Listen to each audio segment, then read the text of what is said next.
অনেকদিন পর আজকে আমার শ্বশুর বাড়িতে আমার আম্মু আসবে আর সেজন্যই সকাল সকাল উঠে পুরা ঘরবাড়ি পরিষ্কার করতেছি। আমার আম্মু আমার শ্বশুর বাড়িতে মাঝে মাঝে আসে, তবে এইবার অনেকদিন পরেই আসতেছে। আম্মু তো ধরতে গেলে এই বাড়ির মেহমান, আর যখনই আমি মেহমান আসার কথা শুনি সবার আগে ঘরবাড়ি পরিষ্কার করি। আমার শাশুড়ি আম্মু রান্না বান্নার কাজে লেগে পড়েছে আর আমি ঘরবাড়ি গোছাচ্ছি। আমার ননদের ছোট্ট রুমটা আগে সুন্দর করে গুছিয়ে দিচ্ছি। ওর এই ঘরটা আমার খুব ভাল লাগে, একদম আমাদের বাড়ির কর্নারে ওর রুমটা। ওর ঘরের সবকিছু আমার নিজ হাতে ডেকোরেশন করা। এখন একটু ঝেড়ে মুছে বিছানাটা ঠিক করলাম আর তারপর চলে আসলাম ডাইনিং এ। ডাইনিং টেবিলের অবস্থাটা খুবই খারাপ, একদম অগোছালো হয়ে আছে। যে কোনো মেহমান আসলে কিন্তু বেডরুমের থেকে বেশি ইম্পর্টেন্ট ডাইনিংটা ক্লিন করা, কারণ মেহমানরা আসলে তো ডাইনিং এ খেতে বসে, আর এই জায়গাটা আগে ক্লিন করতেছি। সেজন্য আমি এদিকে কাজে মরে যাচ্ছি আর আমার বিল্লুটা দেখো কি করতেছে। ওপরে একটা টিকটিকি আছে, সে টিকটিকি ধরার জন্য এখানে দাঁড়িয়ে আছে। আমাদের ডাইনিং টেবিলটা কাঠের, চেয়ারগুলো পরে কেনা হয়েছিল, তবে টেবিল চেয়ারের কভার লাগালে পুরাটা একটা সেট মনে হয়। ডাইনিং টেবিলে আর চেয়ারে সবসময় আমি কভার পরিয়ে রাখি, তাহলে দেখতে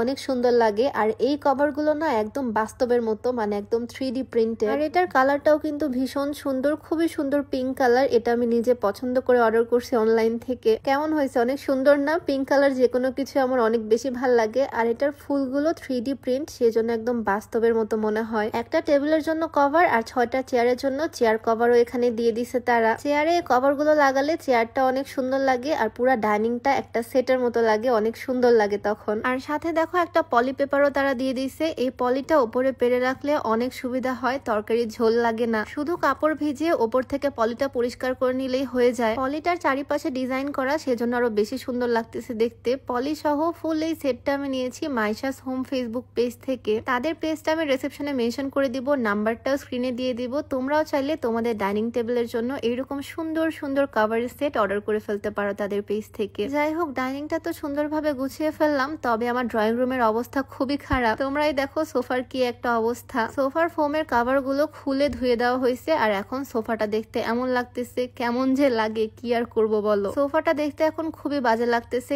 এইভাবে তো রাখা যায় না। এখন সুন্দর একটা সোফা কভার পরিয়ে দিব এখানে। সোফা কভার পরিয়ে দিলে তখন আর এরকম লাগবে না, তখন অনেক সুন্দর লাগবে। আর এত কাজ করতে করতে আমি তো ভুলেই গেছি আজকে যে সকালবেলা আমি স্লিমিং টি খাইনি। আমাকে অনেকে জিজ্ঞেস করো, আপু তুমি এত শুকাইছো কিভাবে, বিয়ের পর তো অনেকটাই মোটা হয়ে গেছিলে। সবই হচ্ছে এই স্লিমিং টির কামাল। রেগুলার স্লিমিং টি খেলে তোমরাও মাসে ভালো রকমের ওজন কমাতে পারবা। মেইনলি পেটের মেদ চর্বি সব কমে যাবে, খাওয়ার রুচিও অনেকটা কমবে, যার ফলে তোমরা একটু কম খাবা আর ওজনটাও কমবে। এইটা তোমরা পেয়ে যাবা বিউটি বাই লিম ফেসবুক পেজ থেকে। পেজটা আমি ডিসক্রিপশনে মেনশন করে দিব, নাম্বারটাও স্ক্রিনে দিয়ে দেওয়া থাকবে, হোয়াটসঅ্যাপ নাম্বার। প্রত্যেকদিন সকালবেলা একবার আর রাতে ঘুমাতে যাওয়ার সময় একবার খেতে হবে। এইদিকে চা খাওয়া শেষ না করতেই আম্মু চলে আসলো দরজায়। আর আম্মু আমার জন্য কি আনছে দেখো, এতগুলো জুস। আমি শুধু বলেছিলাম এই জুসটা খেতে আমি পছন্দ করি। আসলে মা তো মাই, মায়েরা এমনই হয়। যদিও মা শুধু আজকের দিনটাই থাকবে, তারপর আবার চলে যাবে। তো এই ছোট্ট ভিডিওটা তোমাদের সাথে শেয়ার করলাম, কেমন লাগলো অবশ্যই জানিও। দেখা হয়ে যাবে তোমাদের সাথে নতুন কোনো ভিডিওতে। সবাইকে আল্লাহ হাফেজ, আসসালামু আলাইকুম।